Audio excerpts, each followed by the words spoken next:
तो दोस्तों आप लोगों का फिर से मेरे हिंदी की क्लास में स्वागत है। दोस्तों मैं आप लोगों को नेट, जेआरएफ, पीएचडी एंट्रेंस इन सब की तैयारी करवा रहा था हिंदी विषय को लेके। जैसे कि हम लोगों ने कुछ दिनों से हिंदी विषय, हिंदी की उत्पत्ति, अवधी भाषा और ब्रज भाषा के विषय में पढ़ा, उसके साहित्य के बारे में पढ़ा। फिर हम लोगों ने पिछले वीडियो में कुछ महत्वपूर्ण क्वेश्चन को भी बताया।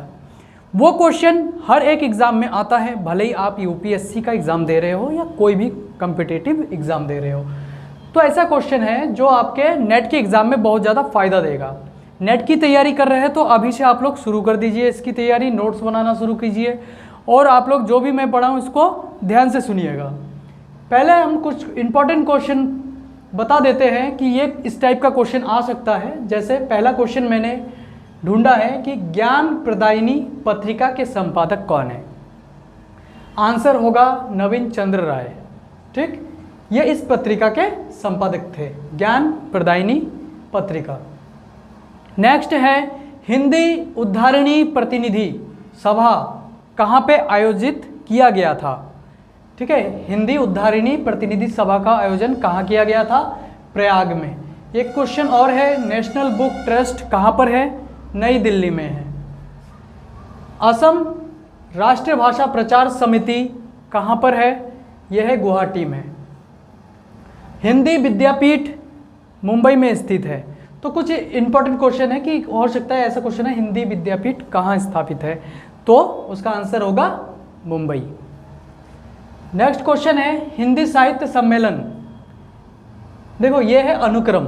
पहले हिंदी के विकास के लिए कई सारे सभा और ये प्रचार संस्था बनाए गए थे, उसमें से सबसे पहले कौन सा आया और बाद में कौन सा आया।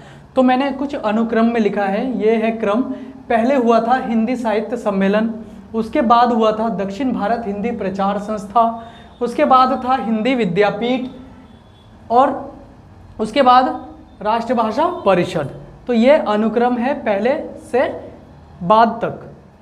दूसरा है पत्रिका हिंदी प्रदीप। इसके जो संपादक कौन रहे? बालकृष्ण भट्ट। मैं आपको बता दूं, बालकृष्ण भट्ट जो है ये भारतेंदु युग के सबसे बड़े कवि माने जाते हैं और निबंध के सबसे महान लेखक है, क्योंकि लगभग इन्होंने 1000 से ऊपर निबंध लिखे हैं और हिंदी प्रदीप पत्रिका के संपादक भी रहे हैं। विशाल भारत के जो संपादक है उनका नाम है रामानंद चट्टोपाध्याय। ठीक, सरस्वती पत्रिका के संपादक बाद में रहे, लगभग 1903 के आसपास महावीर प्रसाद द्विवेदी ने ये सरस्वती पत्रिका में संपादक का कार्य किया था और तब से वही रहे। नवजीवन पत्रिका, ये महात्मा गांधी इनके संपादक थे।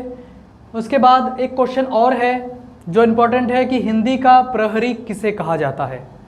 देखो ये क्वेश्चन मोस्ट इम्पॉर्टेंट है, दिमाग में बिठाना। हिंदी का प्रहरी किसे कहा जाता है? राजऋषि पुरुषोत्तम दास टंडन। ये बहुत ही इम्पॉर्टेंट क्वेश्चन है।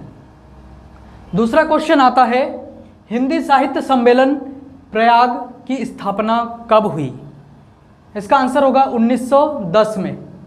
ठीक है, फिर से क्वेश्चन रिपीट करता हूँ, हिंदी साहित्य सम्मेलन प्रयाग की स्थापना कब हुई? 1910। अब चेन्नई के विद्यालयों में हिंदी शिक्षा की अनिवार्यता किसके प्रयत्नों से हुआ? कौन था जो चेन्नई में जितने भी विद्यालय है उसमें हिंदी को शामिल कराने के लिए बहुत ज़्यादा प्रयास किया था? उनका नाम है सी राजगोपालाचारी। ये इन्होंने ही हिंदी को विद्यालयों में अनिवार्य रूप से शिक्षा का माध्यम बनाने का प्रयत्न किया था। एक और क्वेश्चन है, पंजाब में हिंदी का प्रचार मुख्य रूप से किसने किया था? पंजाब के अंदर अगर देखा जाए तो हिंदी प्रचार का श्रेय किस पर जाता है? श्रद्धाराम फुल्लेरी।